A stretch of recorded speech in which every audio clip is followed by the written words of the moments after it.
নমস্কার, team thrill charger স্বাগত জানায় আপনাকে আজকের নতুন গল্পে।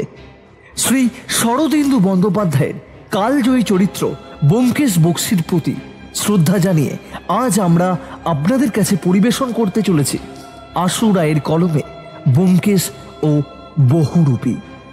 আশু রায় পড়াশোনা ইতিহাস অনার্স নিয়ে, বর্তমানে একটি প্রাইভেট কোম্পানিতে কর্মরত। জন্মস্থান কলকাতার সল্টলেকে। আজকের গল্পের সূত্রধরের ভূমিকায় আমি দিব্যেন্দু গোস্বামী, গল্প পাঠে অভিক সাহা, ব্যোমকেশের চরিত্রে ব্রতদীপ, মুখ্য চরিত্রে নবস্মিতা, অভ্রাংশ, অভিক, ইন্দ্রনীল ভাদুরী, দিব্যেন্দু গোস্বামী, আসঞ্জন, পার্থ অরণ্যদেব, প্রভাকর এবং দীপম।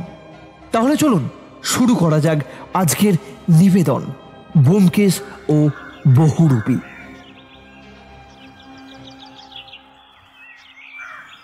কলকাতায় ব্যোমকেশকে চেনে না এমন লোক বোধহয় কেউই নেই। তবে কলকাতার বাইরেও যে ব্যোমকেশ একইভাবে প্রসিদ্ধ তা আমি তখন জানতে পারলাম যখন পূর্ববঙ্গের ঢাকা থেকে ব্যোমকেশের জন্যই কেসটা এলো। ঢাকার বিখ্যাত শিল্পপতি শরীফুল খান আজ সকালেই ফোন করে আমাদের ঢাকায় আসার জন্য অনুরোধ করলেন। গত 3 দিন হলো তার একটি হীরের আংটি চুরি গেছে। 3 দিন ধরে তদন্ত করেও পুলিশ কিছু বের করতে পারেনি, আর তাই ব্যোমকেশের ডাক এসেছে। যদিও ব্যোমকেশ প্রথম দিকে যাবে না বলছিল, তবে শরীফুল বাবুর কাতর অনুরোধে শেষমেশ সে আর না করে উঠতে পারেনি। শরীফুল বাবু যদিও বলেছিলেন আমাদের প্লেনের টিকিট পাঠিয়ে দেবেন, আসা যাওয়া এবং থাকা খাওয়ার সমস্ত দায়িত্ব তিনিই নেবেন, কিন্তু ব্যোমকেশ বলল আমরা প্লেনে নয় ট্রেনে যাব। এখন সময় সকাল 7টা। এইমাত্র আমরা ঢাকায় পৌঁছেছি। আমরা বলতে আমরা 3 জন, আমি, ব্যোমকেশ আর সত্যবতী। যদিও ব্যোমকেশ সত্যবতীকে আনতে চাইছিল না, কিন্তু এ কথা বৌঠানকে বলতে সে বলল, কেন নিয়ে যাবে না আমাকে শুনি? আমিও বলে দিলাম আমাকে যদি না নিয়ে যাও তবে কারোরই যাওয়া হবে না। এটা শুনে ব্যোমকেশ কিছু বলতে যাচ্ছিল, তবে সত্যবতী ব্যোমকেশকে থামিয়ে বলল, আমি কোনো কথা শুনবো না, আমাকে নিয়ে যেতেই হবে। আচ্ছা ঠিক আছে, চলো নিয়ে যাব। ব্যোমকেশ সত্যবতীকে সাথে নিয়ে যেতে চায় না, তার কারণ এসব কাজে শত্রু তো লেগেই থাকে। কে কখন কি ক্ষতি করে বসবে কে জানে। তবে এটাও ঠিক যে বৌঠান সাথে থাকলে ব্যোমকেশের মন ভালো থাকে, আর সে কাজেও মনোযোগ দিতে পারে বেশ। যাই হোক, আসল কথায় আসা যায়। ট্রেন থেকে ঢাকা স্টেশনে নেমেই দেখলাম ব্যোমকেশের ক্লায়েন্ট অর্থাৎ শরীফুল খানের ড্রাইভার ব্যোমকেশ বক্সি নামের বোর্ড হাতে নিয়ে গাড়ি সমেত দাঁড়িয়ে আছে। গাড়ির সামনে সোজা এগিয়ে এসে ব্যোমকেশ বলল, নমস্কার, আমি ব্যোমকেশ বক্সি। আসেন বাবু আসেন, বসেন বসেন। গাড়িতে বসে ব্যোমকেশ ড্রাইভারকে জিজ্ঞেস করলো, আচ্ছা পৌঁছতে কতক্ষণ লাগবে? বেশিক্ষণ লাগবে না, 20 মিনিটে পৌঁছে দেবুনে। ব্যোমকেশ আর সত্যবতী পেছনে বসেছে, আমি সামনে ড্রাইভারের পাশে। জানালা দিয়ে বাইরে তাকিয়ে দেখলাম কি দারুণ এই ঢাকা শহর। চারিদিকে সবুজের মেলা দেখে প্রাণ জুড়িয়ে যায়। রাস্তার দুপাশ দিয়ে বিভিন্ন রকম দোকান সাজানো, খাবার দাবার, জামা কাপড় ইত্যাদির যেন মেলা এই ঢাকা শহর। কত সহজ সরল মানুষ সবাই, সবার কত সহজ সরল জীবন যাপন। তবে এই সহজ সরল মানুষের মধ্যেই 2-1 এমন আছেন যারা এই সহজ সরল মানুষদের জীবনে বিঘ্নতা ঘটাতেই থাকে। বড় রাস্তার পাশে যে বাড়ির সামনে এসে দাঁড়ালাম সেটাকে একটা ছোটখাটো অট্টালিকাই বলা যেতে পারে। বিশাল গেটে দারোয়ান দণ্ডায়মান। বাইরে থেকে দেখতে ভীষণ রকমের আকর্ষণীয় এই বাড়ি। ব্যোমকেশকে দেখলাম সে চারিদিকটায় ভালো করে চোখ বুলিয়ে নিচ্ছে। দেখে মনে হচ্ছে সে পুরো বাড়িটার কোথায় কি আছে মুখস্থ করে নিচ্ছে। গেটের কাছেই এক চাকর দাঁড়িয়েছিল আমাদের অপেক্ষায়। আমরা গাড়ি থেকে নামতেই সে এসে বলল,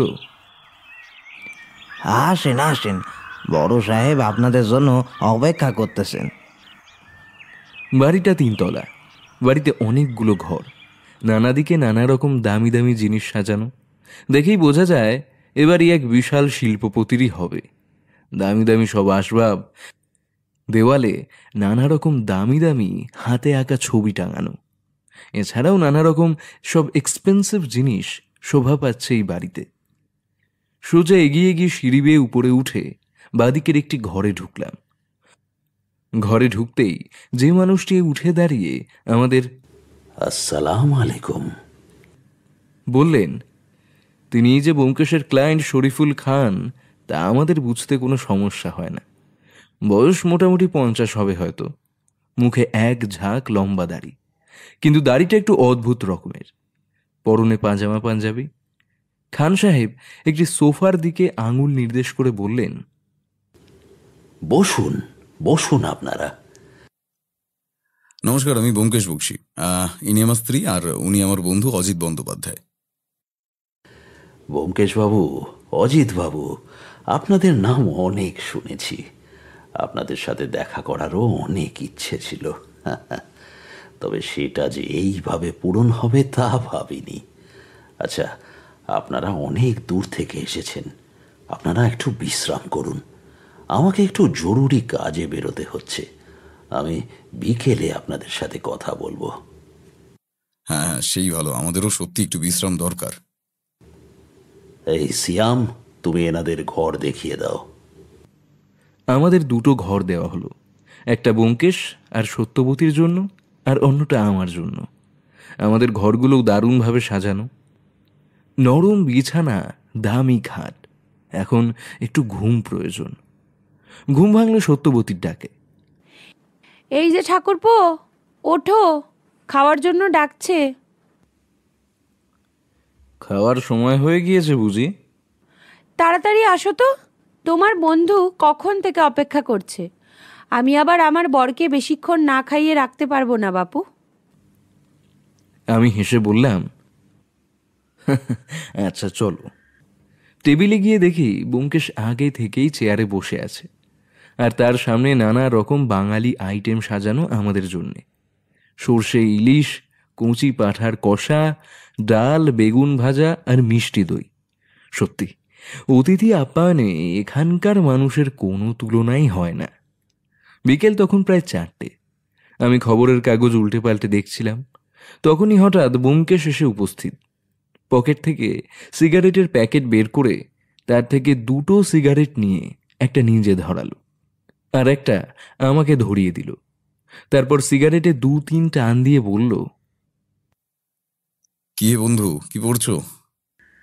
তেমন কিছুই না, এটা পুরনো কাগজ। কাগজটা উল্টে পাল্টে দেখছিলাম, তবে দেখতে দেখতে একটা জিনিস পেলাম, দেখবে? কি জিনিস? আমি খবরের কাগজের একটা পাতা ব্যোমকেশের দিকে এগিয়ে দিলাম। আরে, এ তো শরীফুল বাবুর ছবি দেখছি। ঢাকার সেরা শিল্পপতি হয়েছিলেন উনি কিছুদিন আগে। এটা বলে হঠাৎ খবরের কাগজটা একটু চোখের কাছাকাছি নিয়ে একটা বিশেষ স্থানে কয়েক সেকেন্ড তীক্ষ্ণ নজরে দেখল সে। কি দেখছো হে? তুমি খেয়াল করনি না? কি খেয়াল করিনি? ছবিটার হাতের আঙুলটা ভালো করে লক্ষ্য করো, বোধহয় এটাই সেই আংটি যেটা খোয়া গেছে। আমি কাগজটা নিয়ে দেখলাম, হ্যাঁ সত্যিই তো, হাতে একটা আংটি আছে বটে। আর এটাই যে সেই আংটি তা আংটিটির সৌন্দর্য এবং চমক দেখলেই বোঝা যায়। আংটির মাঝখানে একটি নীল হিরে, যেটা আকার একটু বড়। তার চারপাশে আরো অনেকগুলো ছোট ছোট স্বচ্ছ হিরে বসানো। আংটিটির চমক এতটাই যে ছবিতেও তার ছাপ রয়ে গেছে। ব্যোমকেশ কিছু একটা বলতে যাচ্ছিল, কিন্তু তখনই শরীফুল বাবু আমাদের ঘরে প্রবেশ করলেন এবং বললেন, ব্যোমকেশ বাবু, আপনার সঙ্গে তখন ঠিক করে কথা বলতে পারিনি। ধন্যবাদ আমার ডাকে আসার জন্য। যত্নের কোনো ত্রুটি হয়নি তো? ব্যোমকেশ হেসে বলল, আরে না না, ত্রুটি হবে কেন? উপরন্তু আপনাদের অতিথি সেবায় আমি মুগ্ধ। এবার শরীফুল পাশের চেয়ারে বসলেন আর বললেন, ব্যোমকেশ বাবু, আপনি প্লিজ আমার আংটিটা খুঁজে দিন। আমি জানি এটা যদি কেউ পারে তাহলে একমাত্র আপনিই পারবেন। চিন্তা করবেন না, আপনি যখন আমার উপর এতটা বিশ্বাস রাখছেন, আমিও চেষ্টা করব সেই বিশ্বাসের মর্যাদা রাখার। আচ্ছা, যদি কিছু মনে না করেন তাহলে একটা কথা জিজ্ঞাসা করতে পারি? হ্যাঁ, অবশ্যই করেন। এই আংটি তো আপনার কাছে খুব সামান্য, এটা হারিয়ে যাওয়ায় আপনি এতটা উতলা হয়ে উঠেছেন কেন জানতে পারি? হ্যাঁ, আপনি ঠিকই বলেছেন। দামের দিক থেকে বিচার করলে আংটিটা হয়তো আমার কাছে সামান্যই, তবে এই আংটিটা আমার আব্বা আমায় দিয়ে গেছিলেন, তাই এই আংটিটা আমার আব্বার শেষ স্মৃতি। আর এই আংটিটা আমার কাছে আসার পর থেকেই আমার ব্যবসার উন্নতি হয়েছে বলে আমার মনে হয়, তাই এটা আমার কাছে অমূল্য সম্পদ। I see. আপনি দয়া করে ওটা আমাকে খুঁজে দিন, তাহলে আমার খুব উপকার হয়। বেশ, আপনি চিন্তা করবেন না, আমি আমার যথাসাধ্য চেষ্টা করব আপনার অমূল্য সম্পত্তি খুঁজে বের করে দেওয়ার জন্য। আচ্ছা, এবার আমাকে একটু খুলে বলুন যে আংটিটা কিভাবে হারালো? কখন খেয়াল করলেন যে আংটিটা আঙুলে নেই? গত 4 দিন আগে, অর্থাৎ 8ই সেপ্টেম্বর, আমি প্রতিদিনের মতো আমার ফ্যাক্টরিতে যাব বলে বেরোলাম।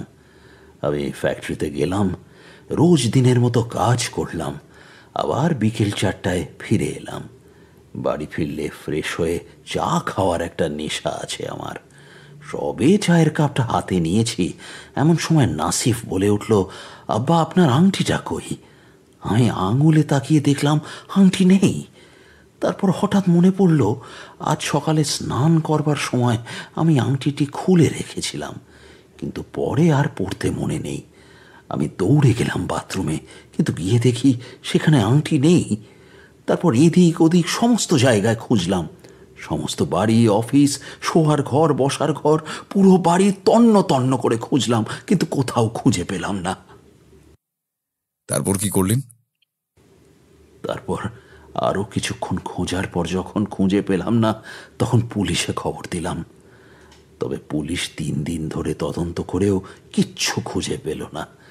অবশেষে সুভাষিস বন্দ্যোপাধ্যায় নামে একজন কলকাতার ছেলে আমার ফ্যাক্টরিতে কাজ করে, সেই আমাকে আপনার কথা বলল। আমিও আপনার নাম শুনেছিলাম বটে, তবে তখন মাথায় আসেনি। আপনার বাথরুম কি আর কেউ ব্যবহার করে? না, সাধারণত কেউ ব্যবহার করে না।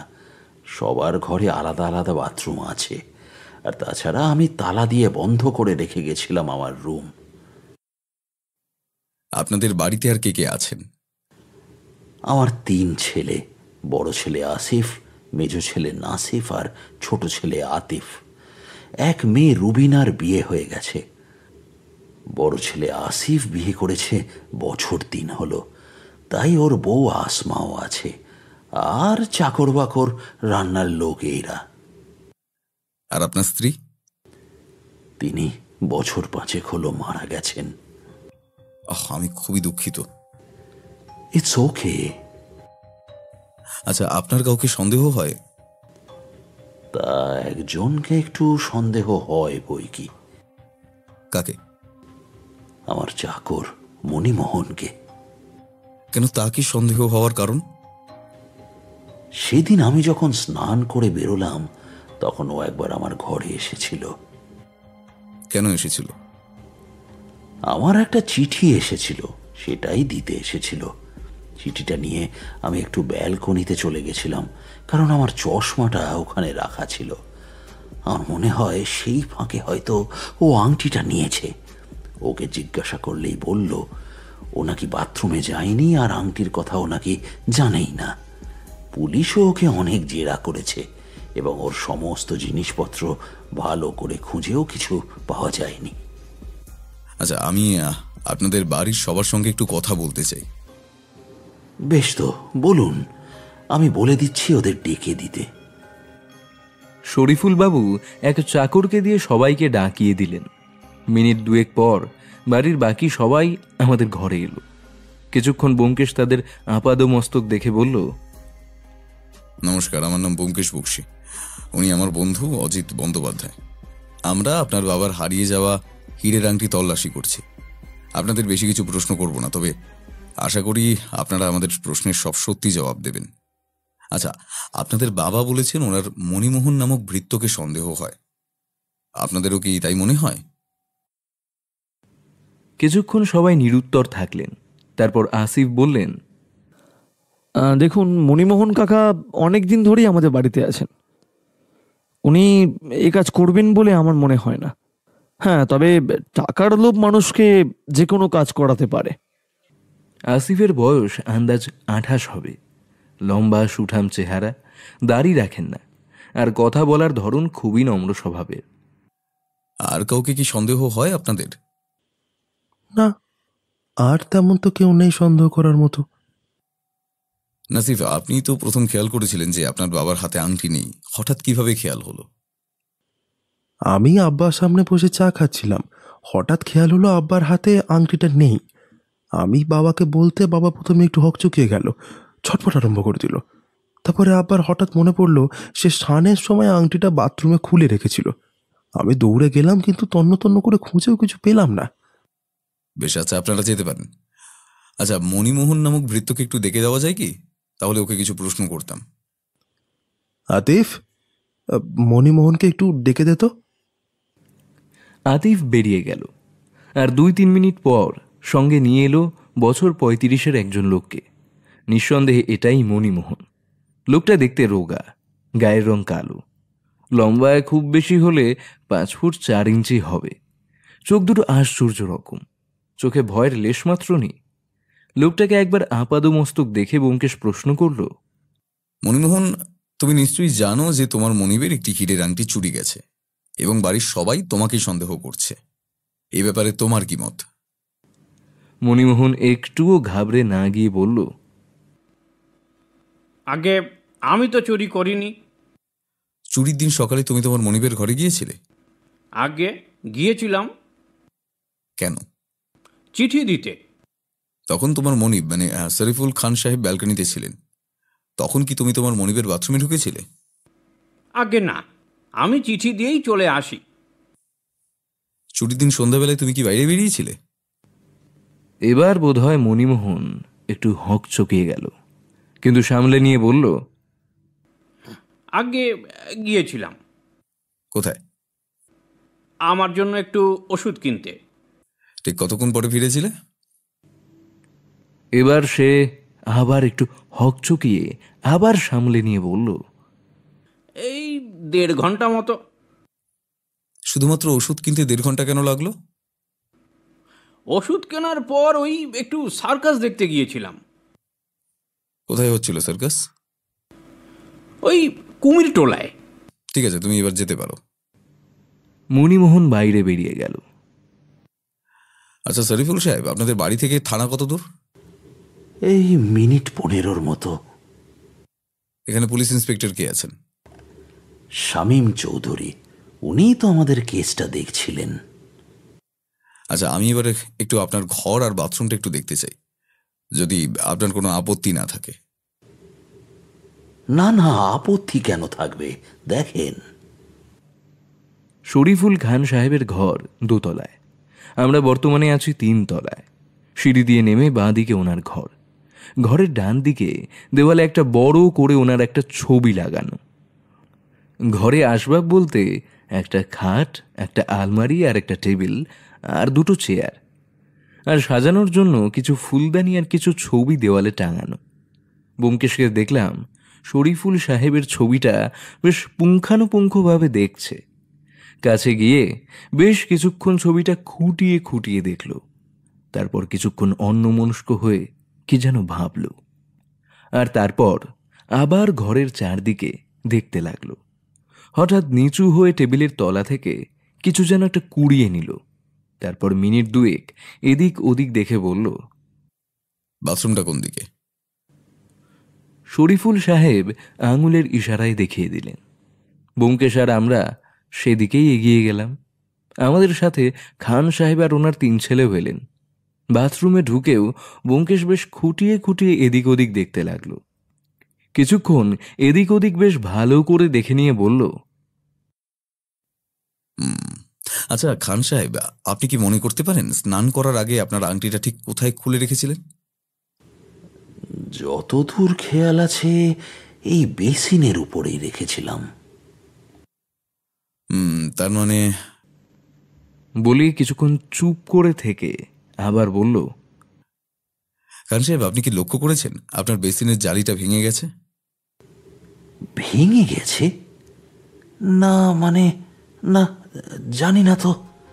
কিন্তু তার মানেই বা কি হয়? ব্যোমকেশ আবার বলল, তার মানে হলো এইটুকু বলে সে থেমে গেল আর হঠাৎ বেসিনের পাইপটা এক টান দিয়ে খুলে ফেলল। তারপর পাইপটা উল্টো করে ঝাঁকাতেই মেঝেতে কিছু একটা পড়ে ঠং করে আওয়াজ হলো। ব্যোমকেশ সেটা কুড়িয়ে নিয়ে বলল, এই নিন খান সাহেব আপনার আংটি। বলে হাত বাড়িয়ে দিতে গিয়ে হঠাৎ আবার হাতটা পেছনে ফিরিয়ে নিয়ে আসলো এবং আংটিটা হাতে নিয়ে তীক্ষ্ণ দৃষ্টিতে দেখতে লাগলো। কিন্তু এ কি, আংটিটার গড়ন হুবহু ছবিতে দেখা আংটিটারই মতো। কিন্তু এটা আর ওটার পার্থক্য হলো, ওটা ছবিতেই অনেকটা ঝকঝকে লাগছিল আর এটা তার সামান্যতম নয়। তাছাড়া এটাতে সেই নীল রঙের হিরেটাই বা কোথায়?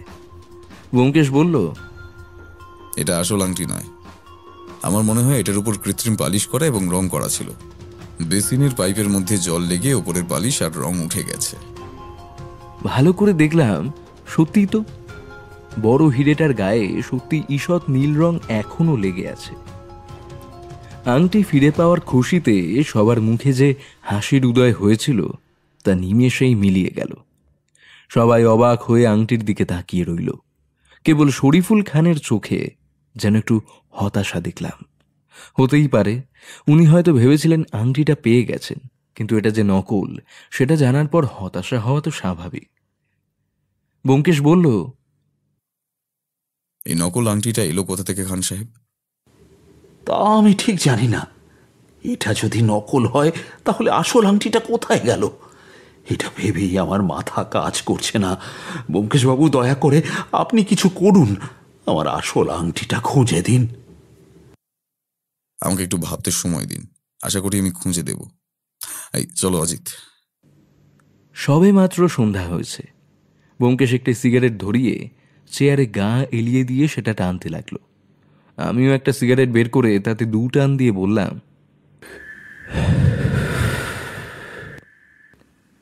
কি হে, হঠাৎ এরকম করে চলে এলে যে? ভাবতে হবে অজিত, কেসটা যতটা সহজ মনে করেছিলাম অতটা সহজ নয়। যত সময় যাচ্ছে তত যেন আরো বেশি অন্ধকার হয়ে উঠছে। এইটুকু বলে সিগারেটের শেষ 2 টান দিয়ে সিগারেটটা অ্যাস্ট্রেতে ফেলে দিয়ে চেয়ারে হেলান দিয়ে 2 চোখ বুঝল। আমি আরও কিছু একটা বলতে যাচ্ছিলাম, কিন্তু বললাম না। এখন ওকে বিরক্ত করা ঠিক হবে না। কিছুক্ষণ এভাবেই থেকে তারপর বলল, আচ্ছা অজিত, বলে কিছুক্ষণ চুপ করে রইল। কি বলো? না কিছু না। বলো না, কি বলতে চাইছিলে? এখন না, পরে বলবো। মনে মনে বললাম, যদি পরেই বলবে তাহলে এখন বলতেই হলো কেন? না হয় তোমার থেকে বুদ্ধিটা একটু কম, কিন্তু কৌতূহল তো নয়। এর মধ্যে সত্যবতী এসে আমাকে উদ্দেশ্য করে হেসে বলল, কি ব্যাপার, আমার উনি কোন দেবতার ধ্যান করছেন? তুমি জিজ্ঞাসা করো কোন দেবতার। তা তুমি চটে আছো কেন? সেটাও তোমার পতির কাছেই জিজ্ঞাসা করো। ব্যোমকেশ আরও মিনিট 20 অমনভাবে চোখ বুঝেছিল। তারপর চেয়ার ছেড়ে উঠে বলল, খাতা আর পেন দাও। আমি একটু অপ্রস্তুত হয়ে বললাম, মানে হঠাৎ?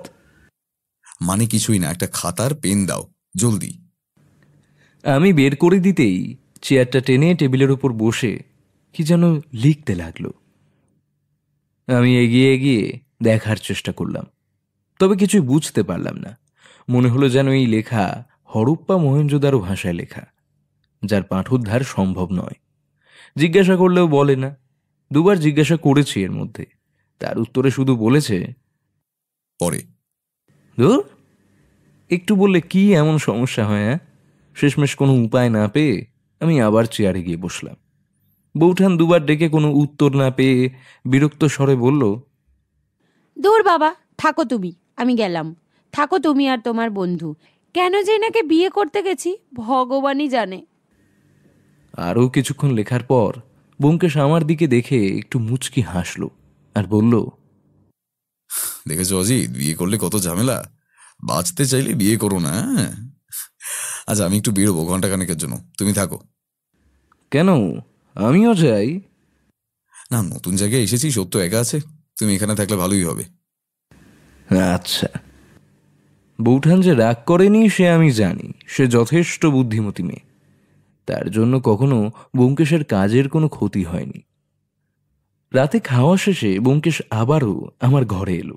আমি জিজ্ঞাসা করলাম, তারপর কিভাবে মানাবে? কাকে কিভাবে মানাবো? আপনার অর্ধাঙ্গিনীকে।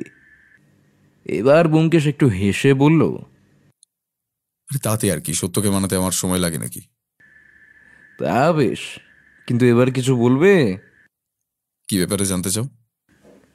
তুমি সন্ধ্যায় কোথায় গিয়েছিলে? আর এই যে আংটিটা অবশেষে পাওয়া গেল ঠিকই, কিন্তু সেটা নকল। তাহলে আসল আংটিটা কোথায় গেল? আর ওই নকল আংটি শরীফুল বাবুর হাতে এলোই বা কি করে? সন্ধ্যায় কোথায় গেছিলাম সেটা পরে বলবো, আর বাকি প্রশ্নগুলোর উত্তর এখনো অন্ধকারে। মাথার মধ্যে দু একটা আলোর বাতি জ্বললেও তা যেন অন্ধকারকে মুছে ফেলার জন্য যথেষ্ট নয়। তবে আমরা যদি ঘটনাগুলো পরপর সাজিয়ে নিই তাহলে সেটা হয়: 1, খান সাহেব আমাদের ফোন করে ঢাকায় ডাকলেন। 2, ওনার হাতের আংটি উনি বাথরুমে ভুলে গেলেন, কিন্তু সারাদিন ওনার খেয়ালই হলো না। 3, আংটিটা পরিবর্তন হয়ে গেল কি করে? 4, মণিমোহন কি সত্যি বাথরুমে ঢুকেছিল আর সেই কি আংটিটা বদলে দিয়েছে? হতে পারে, তবে তবে সন্দেহের তালিকায় বাকিদের বাদ দেওয়া যায় না। আর কি? আর একটা সন্দেহ আছে, তবে সেটা বলেই মনে মনে কি যেন ভাবতে লাগলো। কি সন্দেহ? সেটা পরে বলবো। আজ অনেক রাত হলো, হ্যাঁ, কাল বেরোতে হবে। তুমি শুয়ে পড়ো, সত্য অপেক্ষা করছে, আমিও চাই। আরে বলে তো যাও যে কি সন্দেহ করলে। ব্যোমকেশ যেতে যেতে বলে গেল, সবুর করো বন্ধু। মনে মনে খুব রাগ হলো। ব্যোমকেশ সারা জীবনই এমন, যদি একটু বলে যেত তাতে কি এমন ক্ষতি হতো? নিজে সারা রাত না ঘুমিয়ে চিন্তা করবে আর আমাকে ওইদিকে ঘুমোতে দেবে না। দূর দূর, ভালো লাগে না। সকালে ঘুম ভাঙলো ব্যোমকেশের ডাকে। অজিত, অজিত, আরে ওঠো ওঠো, তাড়াতাড়ি ফ্রেশ হয়ে নাও, বেরোতে হবে। হাত ঘড়িতে দেখলাম সবে ভোর 4টে। ফ্লাক্সে চা করাই ছিল। ব্যোমকেশ দেখলাম 2 কাপ ঢেলে নিয়ে বসে আছে। এত তাড়া কিসের? তারা আছে, শহরের যত অনৈতিক কাজ ভোর রাতেই হয়, তাই অপরাধীর খোঁজ পেতে হলে ভোর রাতেই বেরোতে হবে। নাও, তুমি তাড়াতাড়ি চা খেয়ে নাও। গত 5 মিনিট ধরে আমরা গেটের বাঁ দিকের কোণে একটি বড় গাছের আড়ালে দাঁড়িয়ে আছি। কেন আছি জানি না।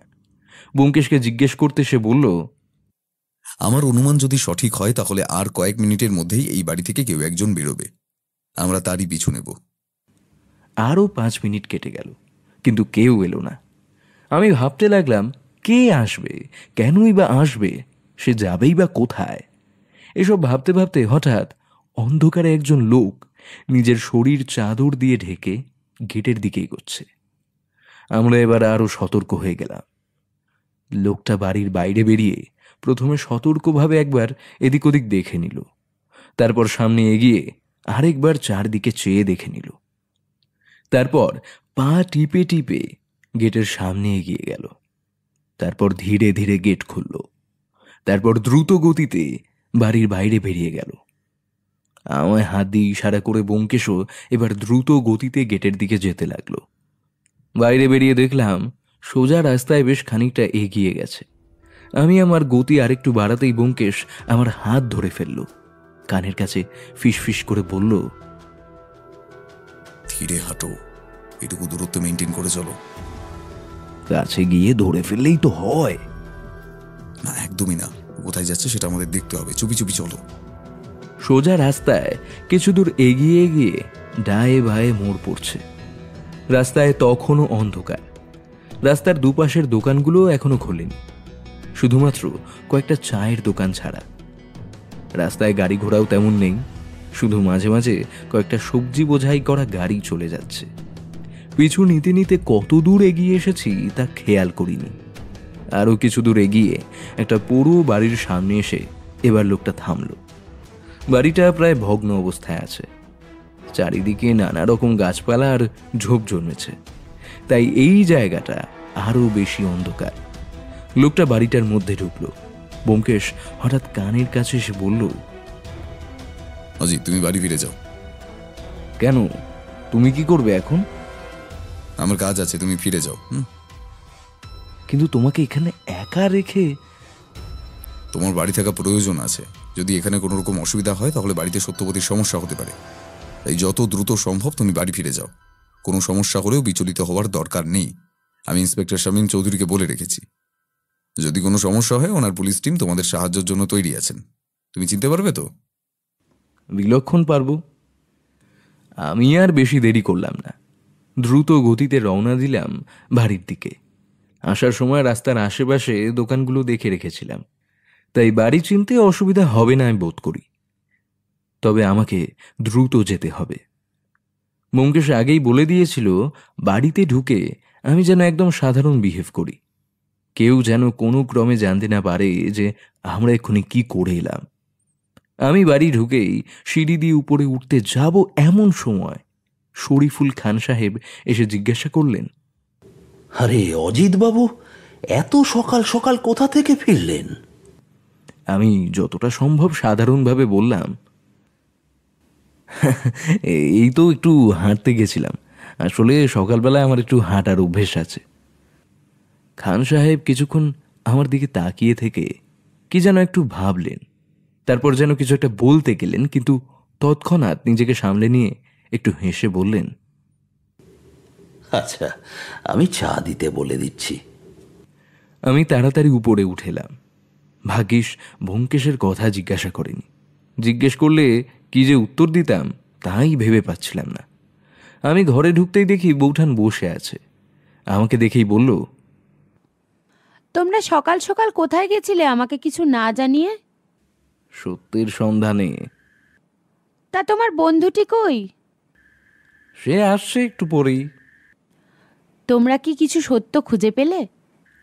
সেটা তো একমাত্র আপনার পতি কোথায় জানে। জবাবে সত্যবতীও একটু হেসে বলল,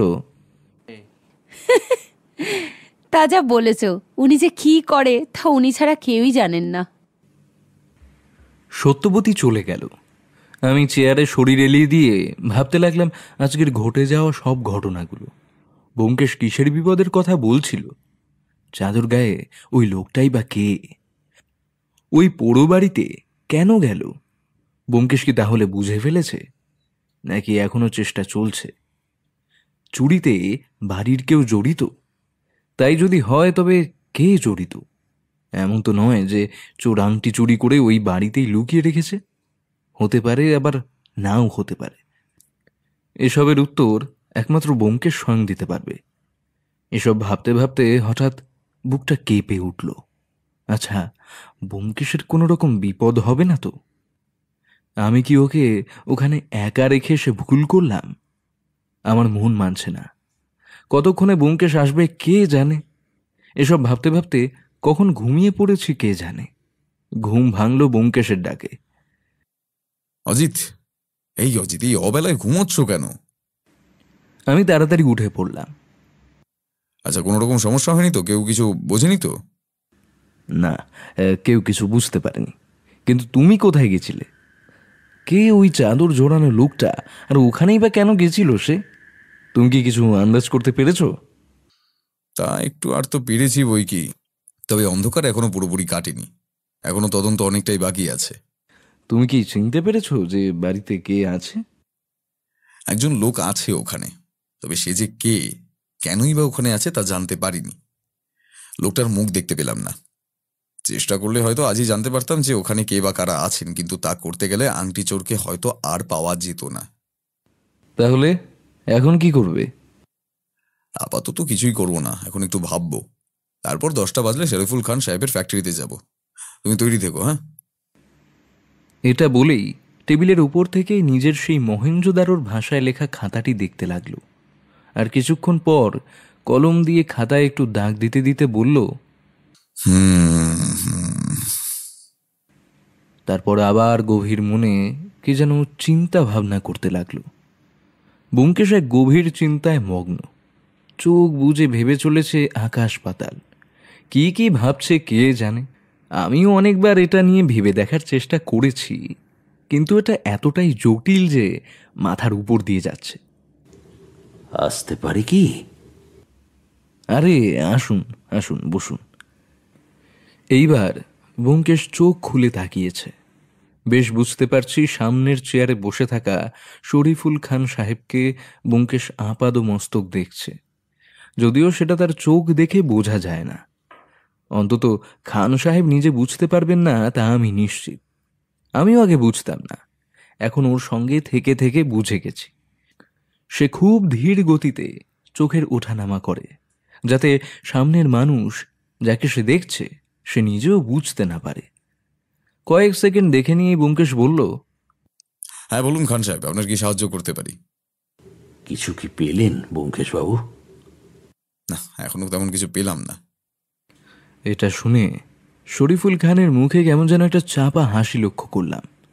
দেখলাম সেটা ব্যোমকেশেরও দৃষ্টি এড়ায়নি। উনি কি ব্যোমকেশকে তাচ্ছিল্য করলেন? নইলে হাসবেন কেন?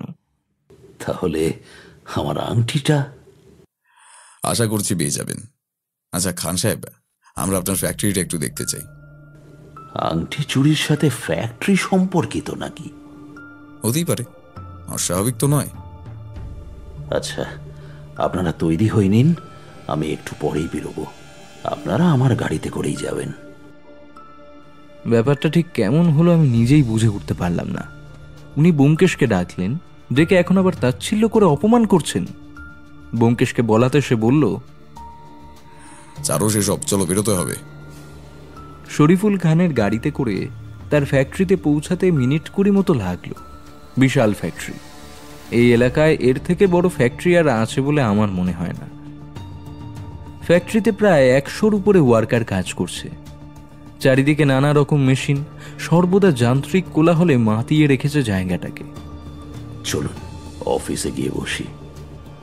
আমি চারিদিকটা একটু ঘুরে দেখতে চাইছিলাম। আচ্ছা, আমি আমার লোককে বলে দিচ্ছি, সে আপনাকে ঘুরিয়ে দেখাবে। এই সফিক, এনাদের একটু ফ্যাক্টরিটা ঘুরিয়ে দেখাও। সফিক নামক এক ব্যক্তি আমাদের সামনে সামনে পথ দেখিয়ে চলতে লাগলো, আর আমরা তার পেছন পেছন হাঁটতে লাগলাম। সে আমাদের ঘুরিয়ে ঘুরিয়ে দেখাতে লাগলো নানা রকম কাজ হচ্ছে, নানা রকম কাপড় তৈরির মেশিন। হঠাৎ এক 20-21-এর যুবক আমাদের সামনে এসে দাঁড়িয়ে আমাদেরকে উদ্দেশ্য করে করজোড়ে বলল, নমস্কার ব্যোমকেশবাবু। নমস্কার অজিতবাবু। নমস্কার, কিন্তু আপনি কে? আমি শুভাশিস বন্দ্যোপাধ্যায়। আচ্ছা, আপনি সেই যে শরীফুল বাবুকে আমার সুপারিশ করেছেন? হ্যাঁ, আসলে কোনো কিছুতেই অন্য কোনো কাজ হচ্ছিল না, তাই আপনার কথা বললাম। তা আপনি আমাকে চিনলেন কি করে? ব্যোমকেশবাবু, আমি দেবাশিস বন্দ্যোপাধ্যায়ের ভাই। দেবাশিস বন্দ্যোপাধ্যায়, দমদম বাগুইয়াটি? হ্যাঁ, একদম ঠিক ধরেছেন। দেবাশিস এখন কোথায়? তার তো পাত্তাই নেই যে। দাদা কাজের সূত্রে আহমেদাবাদ আছে। যাই হোক ভাই শুভাশিস, এখন থাক সেসব। হ্যাঁ, তোমাকে আবার একটু প্রয়োজন। আমি যদি তোমায় কিছু প্রশ্ন করি, তুমি উত্তর দিতে পারবে? হ্যাঁ, কেন পারবো না, অবশ্যই পারবো। আংটি চুরির ব্যাপারে তুমি কি কিছু জানো? তেমন কিছুই নয়, শুধু স্যারের মুখে শুনেছি যে আংটিটা চুরি গেছে। আচ্ছা, তুমি কি আংটিটা আগে কখনো দেখেছো? হ্যাঁ, আমি স্যারের হাতে দেখেছি বেশ কয়েকবার। আংটিটা কেমন ছিল তোমার মনে আছে? মনে আছে। মাঝে একটা নীল হিরে, তার চারপাশে চারিদিকে আরো অনেকগুলো হিরে বসানো। আচ্ছা, আরেকটা প্রশ্ন, আংটি হারিয়ে যাওয়ার পর থেকে তুমি কি তোমাদের স্যারের মধ্যে কোনো পরিবর্তন লক্ষ্য করেছো? তা একটু লক্ষ্য করা যায় বই কি। কেমন পরিবর্তন? তা ঠিক গুছিয়ে বলতে পারবো না, তবে মানুষটাকে যেন একটু অন্যরকম লাগে। আচ্ছা বেশ, আবার দেখা হবে। অজিত, চলো একটু খান সাহেবের অফিসটা দেখে আসি। অফিসটাও খান সাহেব দারুণ করেছেন। আমরা আসতেই শরীফুল খান সাহেব বললেন, আরে আসুন আসুন, বসুন। আমরা গিয়ে চেয়ারে বসলাম। চেয়ারে বসতেই হঠাৎ একটা আলোর প্রতিফলন 1 সেকেন্ডের জন্য এসে আমাদের চোখে লেগে আবার হারিয়ে গেল। আমি কিছু একটা বলতে যাচ্ছিলাম, কিন্তু ব্যোমকেশ আমার হাতে আলতো করে চাপ দিয়ে আমাকে বুঝিয়ে দিল যে কিছু বলো না, চুপ থাকো। আপনার এই প্রতিষ্ঠান কতদিনের? বহুদিনের। আমার আব্বা শুরু করেছিলেন এই প্রতিষ্ঠান। আপনি কতদিন দায়িত্বে আছেন? তা প্রায় 20 বছর। আচ্ছা, বেশ। তা আপনি কি কিছু পেলেন? অনেক কিছুই, আশা করি খুব শীঘ্রই আংটিটা পেয়ে যাব। আমরা বাড়ি ফিরেছি কিছুক্ষণ হলো। দুপুরের খাওয়া শেষে আমি ব্যোমকেশকে বললাম, আচ্ছা, তুমি শরীফুল খানের হাত ঘড়িটা লক্ষ্য করেছো? হ্যাঁ, অদ্ভুত রকমের, আকারে অনেকটা বড়, প্রস্থে বেশ খানিকটা মোটা। এমন ঘড়ি আমি কখনো দেখিনি। আচ্ছা, তুমি কি সত্যিই কিছু পাওনি? পেয়েছি তো অবশ্যই, তবে আর একটু প্রমাণের দরকার। সব থেকে ভালো হয় যদি হাতে নাতে ধরতে পারি, তবে হাতে নাতে ধরতে গেলে হাতে নাতে ধরতে গেলে কি? ব্যোমকেশ আর কিছু বলল না। আমি বুঝলাম আর বলবেও না। তবে কিছুক্ষণ চুপ করে থাকার পর বলল, আজ বিকেলে একটু থানায় যেতে হবে। থানায় কেন? কাজ আছে, পুলিশের সাহায্যের প্রয়োজন হবে। আচ্ছা, আমাদের কোনো রকম বিপদ তো আসছে না? আসতেই পারে, সতর্ক থাকতে হবে অজিত। তবে চিন্তা করো না, আমি থাকতে তোমাদের ভয় কিসের? আচ্ছা অজিত, কাগজ কলম বের করো তো। আমার ব্যাগে সবসময় কাগজ কলম থাকে। ব্যোমকেশের সহকারী হিসেবে কথা, এসব টুকটাক জিনিস থাকা আবশ্যক। কাগজ কলম বের করে বললাম, এই নাও। তার উত্তরে ব্যোমকেশ বলল, আমাকে দিতে হবে না, তুমি লেখো। আমি বলছি তুমি লেখো। হারিয়ে যাওয়া আংটি নকল। বাড়ি থেকে কেউ চাদর মুড়ি দিয়ে অতি ভোরে কোনো এক পোড়ো বাড়িতে যায়। শরীফুল খানের অদ্ভুত হাত ঘড়ি। লিখেছ? হ্যাঁ। আচ্ছা, আরও লেখো। হাতের জোড়া অংশ, আপাত আলোক রশ্মি, নকল মুখ, নকল দাড়ি। খাতায় লিখলাম ঠিকই, কিন্তু দ্বিতীয়বার ব্যোমকেশ যে আবুল তাবুল কি বলে গেল তা আমি কিছুই বুঝতে পারলাম না। যদিও আমি আবুল তাবুল বলছি ঠিকই, তবে এর যে গভীর এক অর্থ আছে তা ব্যোমকেশ নিশ্চয়ই জানে। ওই দাও দেখি কাগজটা। এই নাও। আমি কাগজটা ব্যোমকেশের দিকে এগিয়ে দিলাম। সে কাগজটা নিয়ে প্রথমে একবার কয়েক সেকেন্ড দেখে নিল, তারপর ভাঁজ করে পকেটে পুরে নিল। তখনই বৌঠান একটা ফ্লাস্কে করে চা নিয়ে এলো, আর সাথে 3টে কাপ। ব্যোমকেশের পাশের চেয়ারে এসে বসে আমাদের উদ্দেশ্য করে বলল, তোমরা চা খাবে তো? বিলক্ষণ খাবো, চা ছাড়া আর আছে কি? সত্যবতী 2 কাপ চা ঢেলে বলল, তোমরা খাও, আমি একটু আসি। ব্যোমকেশ চায়ের কাপ হাতে তুলে নিয়ে এক চুমুক দিয়ে আবার সামনে টেবিলে রেখে দিল।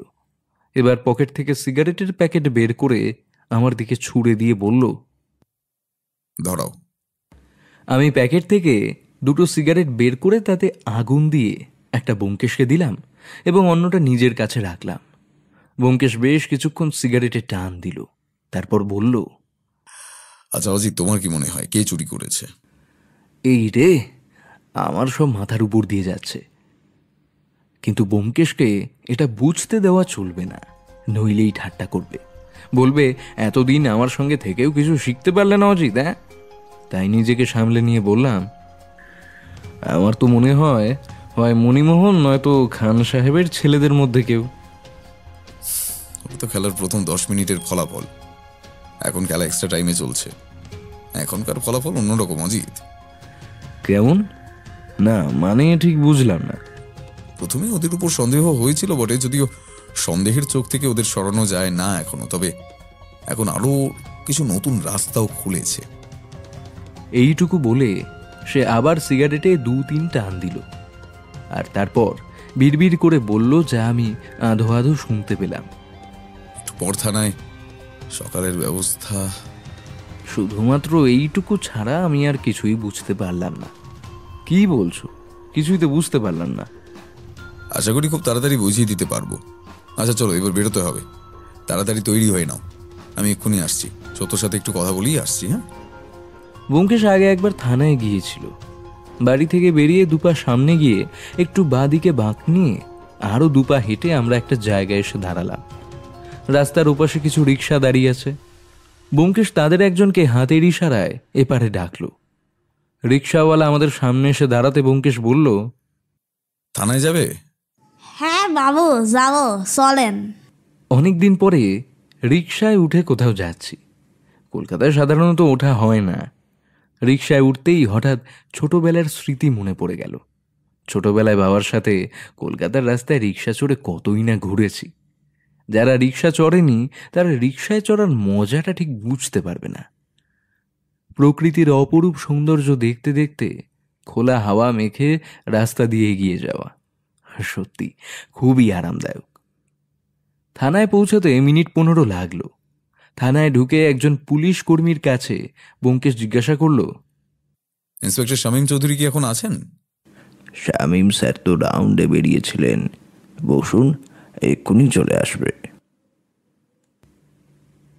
থানায় ঢুকে দুটো চেয়ার দখল করে আমরা বসলাম।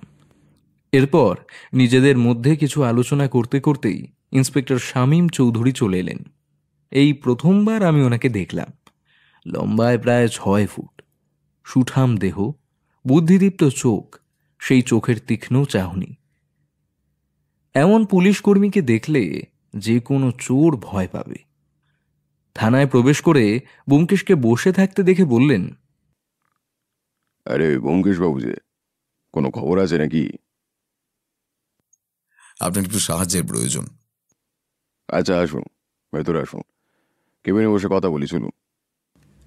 ব্যোমকেশ আমার দিকে তাকিয়ে আমায় উদ্দেশ্য করে বলল, অজিত, তুমি একটু বসো, আমি মিনিট 5 মধ্যে আসছি।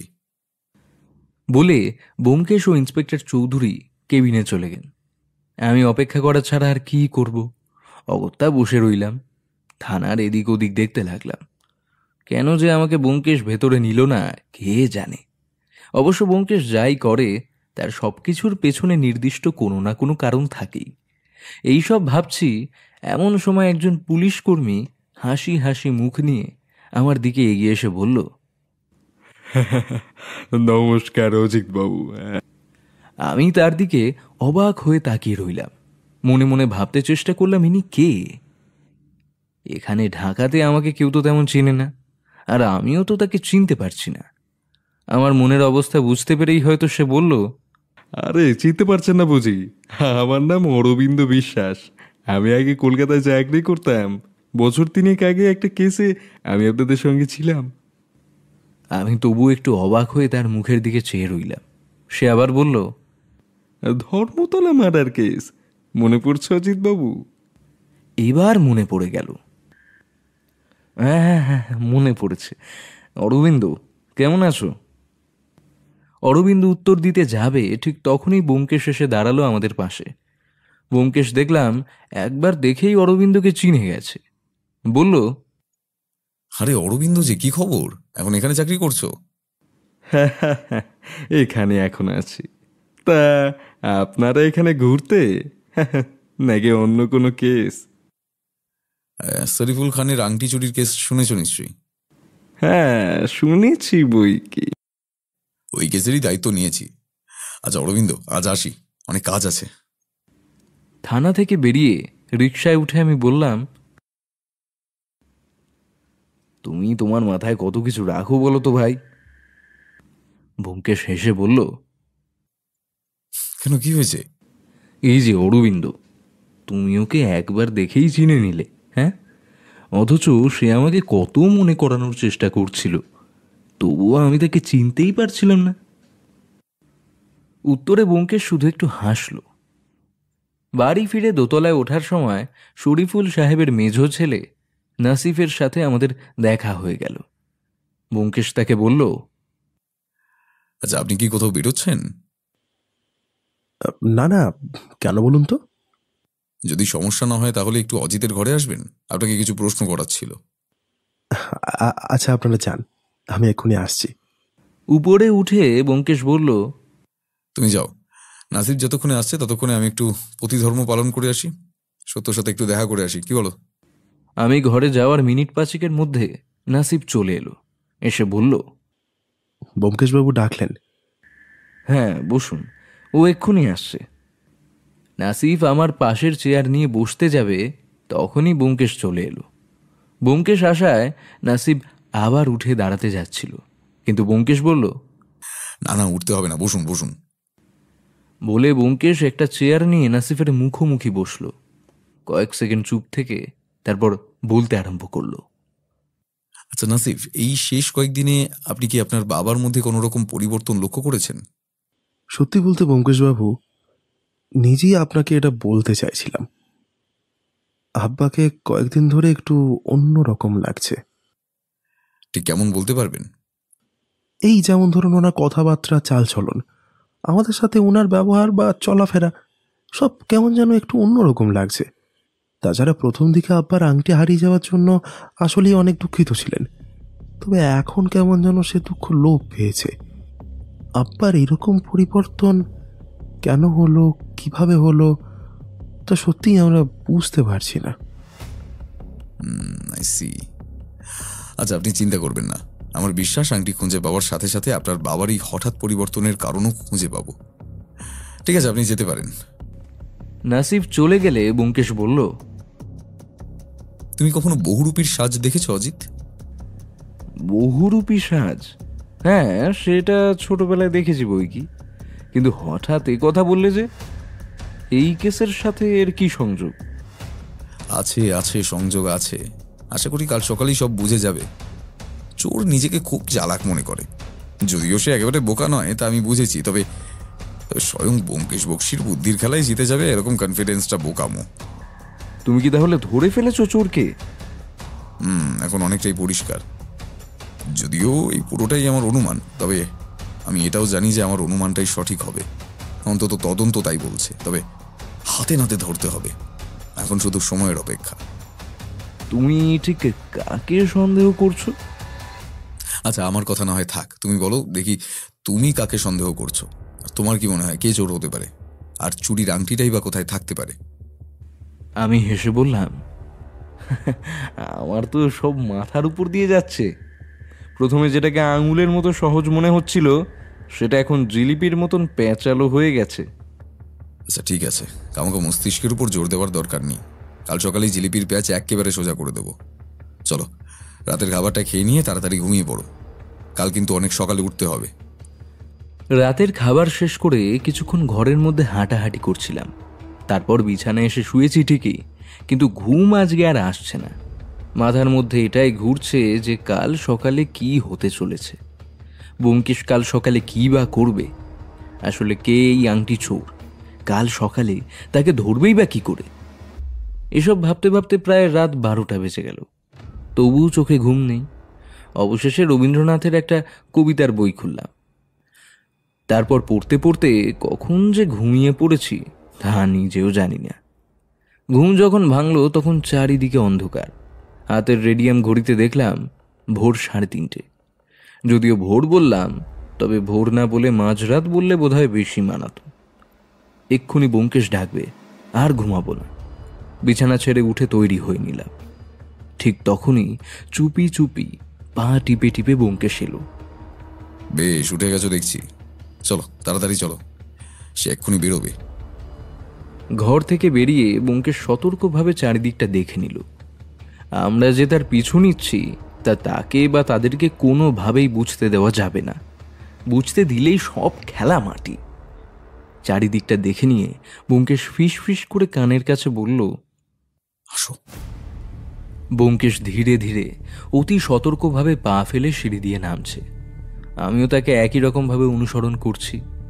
ধীরে ধীরে সিঁড়ি বেয়ে নিচের তলার হলঘর পেরিয়ে সদর দরজা দিয়ে বাইরে বেরিয়ে আমরা এবার উঠোনে এসে পড়েছি।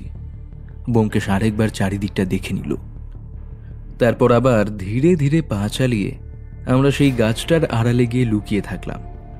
চারিদিকে অন্ধকার, কোথাও কোনো জনমানব নেই। সামনের রাস্তা দিয়ে গাড়ি চলাচলও এখনো খুব একটা শুরু হয়নি।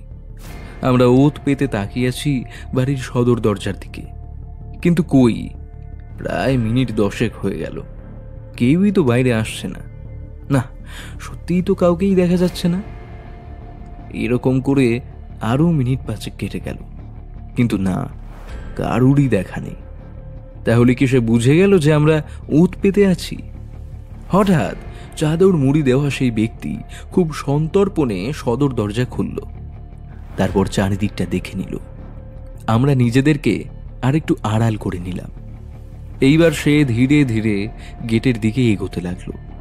গেটের কাছে গিয়ে একটু দাঁড়ালো, সম্ভবত দেখে নিল দারোয়ান জেগে আছে কিনা। তারপর খুব সতর্কভাবে বাড়ির প্রধান দরজা খুলে দিল। তারপর পা টিপে টিপে গেটের বাইরে বেরিয়ে গেল। ব্যোমকেশ আমার হাতে একটা আলতো ছোঁয়া দিয়ে বুঝিয়ে দিল যে এবার যেতে হবে। আমরাও ধীরে ধীরে গেটের বাইরে বেরোলাম। গতকালের মতো আজও গেটের বাইরে বেরোতেই তার গতি বেড়ে গেল। আমরাও নিজেদের গতি সামান্য বৃদ্ধি করে তাকে অনুসরণ করতে লাগলাম। আমাদের পাশ দিয়ে অন্ধকার রাস্তা দিয়ে মাঝে মাঝে শুধু একটা মাল বোঝাই ট্রাক চলে যাচ্ছে। আরও কিছু দূর এগিয়ে চাদর মুড়ি দেওয়া লোকটি হঠাৎ দাঁড়িয়ে পড়ল। তারপর হঠাৎ পিছনে ঘুরে তাকালো। কয়েক সেকেন্ড ভালো করে চারিদিক দেখে নিল, তারপর আবার সামনে ঘুরে গেল। আমি আরেকটু হলেই ওর চোখে পড়ে যেতাম যদি না ব্যোমকেশ আমাকে এক হ্যাচকা টান দিয়ে বাঁ দিকে টেনে নিত। হাঁটতে হাঁটতে ব্যোমকেশ আমার কানের কাছে ফিসফিস করে বলল, কারোর পিছু নিতে গেলে যত ধীর গতিতে সম্ভব তার পিছনে হাঁটতে হয়। আমরা আবারও তার পিছনে হাঁটতে লাগলাম। অন্ধকারে আঁকা বাঁকা রাস্তা দিয়ে সে এগিয়ে যেতে লাগলো তার গন্তব্যের দিকে। আরও কিছুক্ষণ এগিয়ে যাওয়ার পর আমরা পৌঁছে গেলাম জঙ্গল ঘেরা সেই পরিত্যক্ত বাড়িটার সামনে। চাদর মুড়ি দিয়ে লোকটি বাড়ির সামনে এসে আরেকবার দাঁড়ালো। আরও একবার চারিদিকটা দেখে নিল সে। ততক্ষণে আমরাও লুকিয়ে পড়েছি একটি গাছের আড়ালে।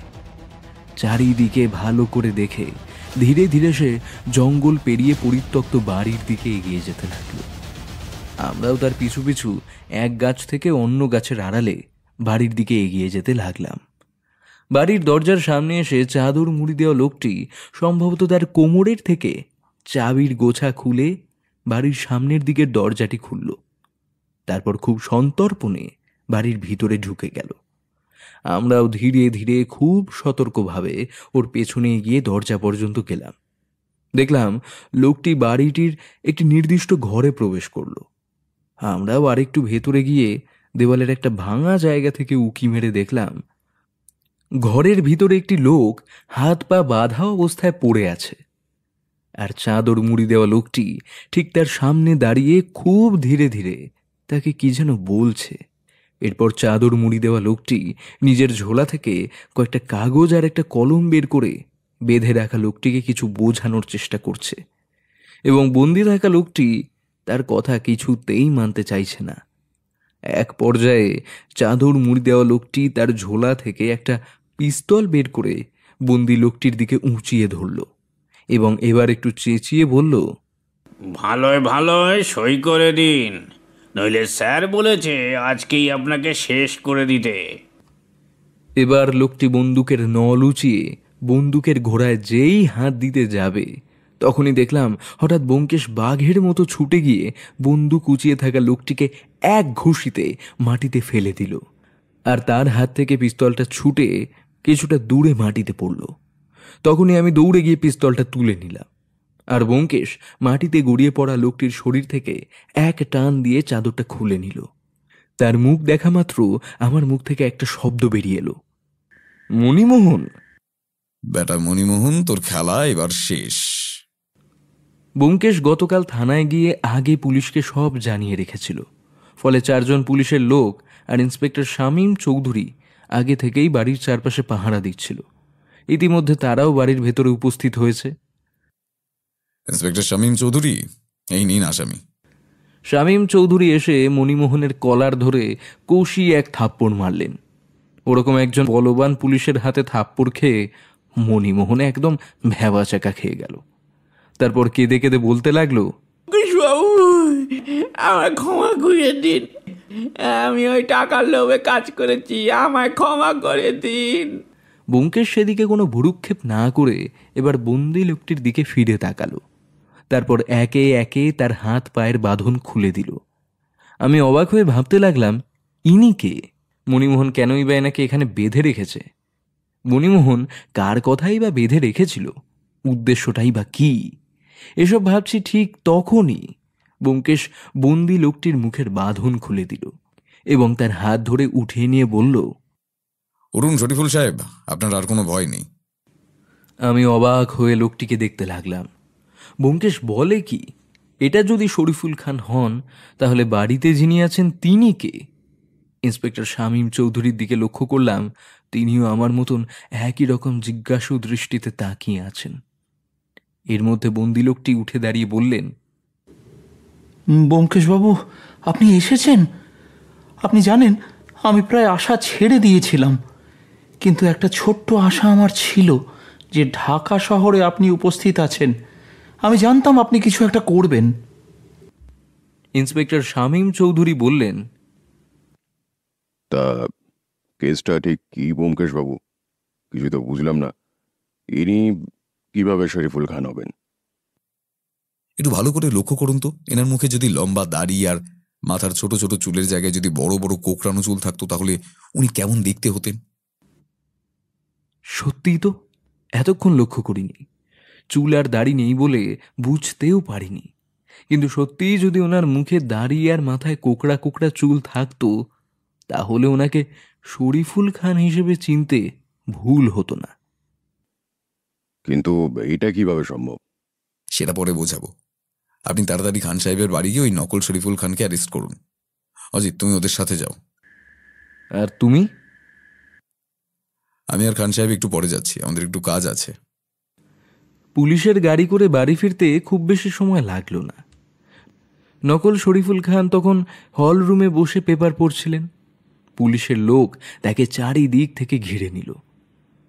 পুলিশের এমন কর্মকাণ্ডে বাড়ি শুদ্ধ সবাই হকচকিয়ে গেল। শামীম চৌধুরীর বন্দুকের নল এখন নকল শরীফুল খানের দিকে দিক নির্দেশ করছে। নাসিফ আমার কাছে এসে জিজ্ঞাসা করল, কি হয়েছে অজিতবাবু? আব্বা কি করেছে? আমি কিছু উত্তর দেওয়ার আগেই ইন্সপেক্টর শামীম চৌধুরী বললেন, আপনারা দয়া করে সব সরে যান, পুলিশের কাছে বাধা দেবেন না। এখনই ব্যোমকেশ বাবু আসলেই সব জানতে পারবেন। ব্যোমকেশ এলো আরও 15 মিনিট পরে। সাথে আছেন আসল শরীফুল খান এবং আরও একজন লোক।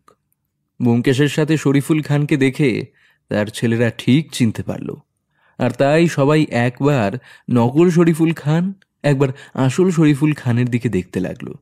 এবার আসিফ এসে বলল, এটা কেমন কনফিউশন ব্যোমকেশবাবু? আমরা তো কিছু বুঝতেই পারছি না। বুঝিয়ে দিচ্ছি। বলেই নকল শরীফুল খানের দিকে এগিয়ে গিয়ে এক টানে তার লম্বা দাড়িটা খুলে নিল। তারপর মুখের ডান দিক থেকে নকল আঁচিলটাও খুলে নিল। এবার শরীফুল খান সাহেবের 3 ছেলের মুখ থেকে বেরিয়ে এলো একটাই নাম, হ্যাঁ, আরিফুল খান। সম্পর্কে শরীফুল খানের চাচাতো ভাই। শরীফুল খানের ফ্যাক্টরিতে কাজ করেন। দেখতে অনেকটা আপনাদের বাবা শরীফুল খানের মতো, চেহারায় বেশ মিল। আর সেই সুযোগটাই কাজে লাগিয়েছে আরিফুল খান। দাড়ি লাগিয়ে, আঁচিল লাগিয়ে, মেকআপ করে শরীফুল খান সেজে বসে আছেন আপনাদেরই বাড়িতে। কিছুদিন আগে ফ্যাক্টরিতে খান সাহেবের জলের মধ্যে ঘুমের ওষুধ মিশিয়ে আরিফুল বাবু খান সাহেবের আংটি চুরি করেন। পরে খান সাহেবের ঘুম ভাঙলেও তিনি নেশার ঘরে থাকেন, তাই আঙুলে যে আংটি নেই তা তিনি খেয়ালই করেননি। রাতে খান সাহেব বাড়ি ফেরার সময় আরিফুল তাকে কিডন্যাপ করে ওই পরিত্যক্ত বাড়িতে বন্দি করে রাখে এবং নিজে শরীফুল খান সেজে বাড়িতে চলে আসে। আর এসেই একটা প্ল্যান করে নেন। প্ল্যান অনুযায়ী একই রকম দেখতে একটা নকল আংটি বেসিনের পাইপের মধ্যে ফেলে দেন। পুলিশে খবর দেন আর তারপর আমাকে ডাক পাঠান। উনি ভেবেছিলেন ওনার বেসিনের পাইপে ঢুকিয়ে রাখা আংটি আমি খুব সহজে খুঁজে দেব। আমি ভাববো কেস সলভ, আর ওনার প্ল্যানও সাকসেসফুল হয়ে যাবে।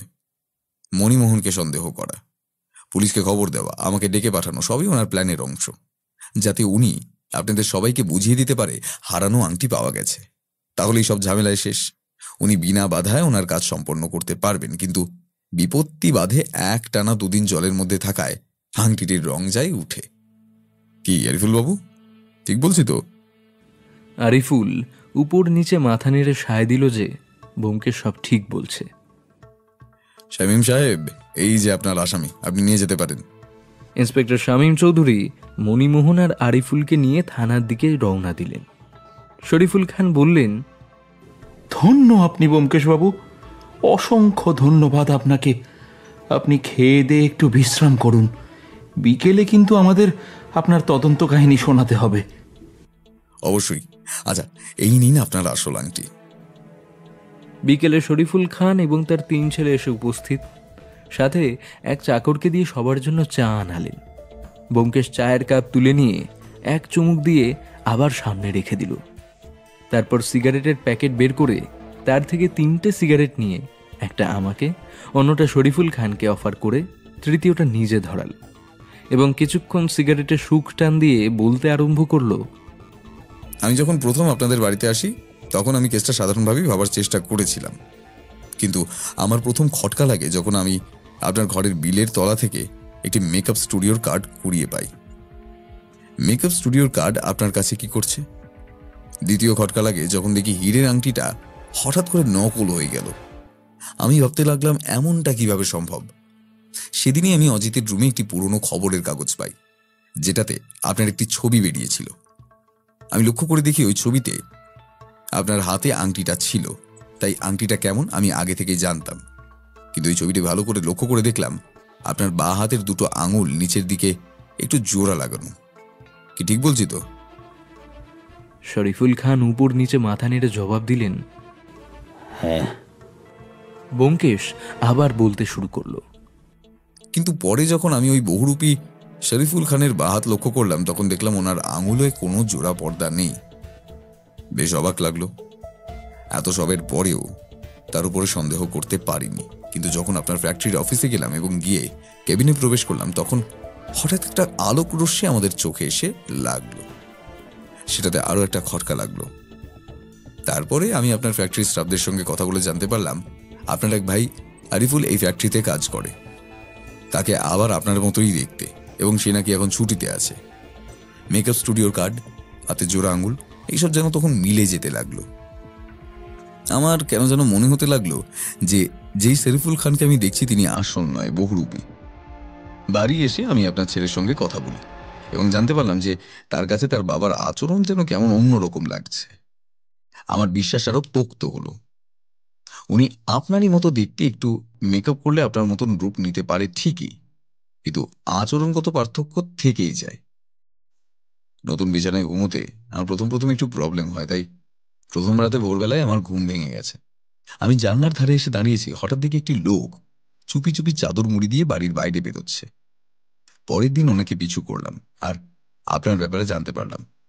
ব্যাস, তারপর বাকিটা আপনি জানেন। পুলিশ নিয়ে ওই পরিত্যক্ত বাড়িতে হামলা করলাম। কিন্তু আংটিটা কোথায় ছিল? ব্যোমকেশ প্রথমে একটু হাসলো, তারপর বলল, আরিফুলের নকল দাড়ির মধ্যে নকল দাড়িটা এভাবেই তিনি বানিয়েছিলেন যাতে একটা আংটি ওখানে লুকিয়ে রাখা যায়। তাই আমরা দরজা খুলে যখন ঘরে ঢুকলাম তখন বাইরে থেকে একটা আলো আংটির হিরের উপর পড়ল, আর সেটাই প্রতিফলিত হয়ে আমাদের চোখে এসে লেগেছিল।